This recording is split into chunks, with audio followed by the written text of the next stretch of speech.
Hello and welcome to tutorial video 3 for Walk for Parkinson's.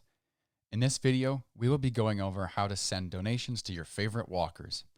To get started, head over to your web browser and type in www.walk4pd.ca. This red donate button is for general donations. Click here to send a general donation to a specific district.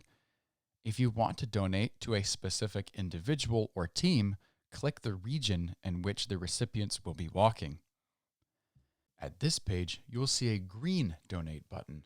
If you click on it now, you will be given the option to donate to an individual, a team, or a general donation.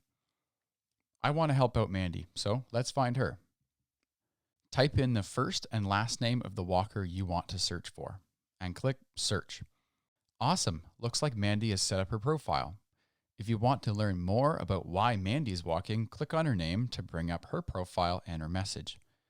If you're already sure, click Donate Now.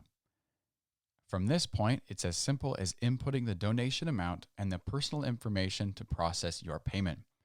I will do this in fast forward. When you're all finished, click Next. This will bring you to a summary page of the information you just filled out. If everything is correct, click Process.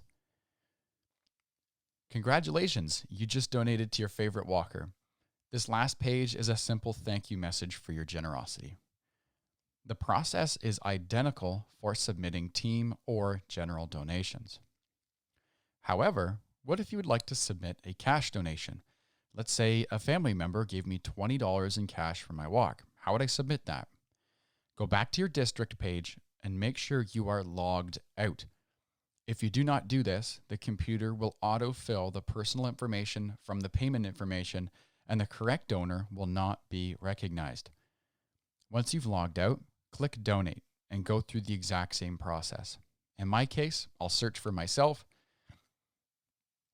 and click Donate Now. Fill out your family member's information in the Donor Information section, and fill out your own credit card information under the Billing Information section. Once you're done, you'll click Next and move forward the same way as we covered earlier. This means you'll keep the cash itself, but will be charged the exact amount for your donation. And donating is that easy. Thank you for watching tutorial video number 3. If you have any questions, please feel free to reach out or head over to parkinsonsociety.ca. Happy walking.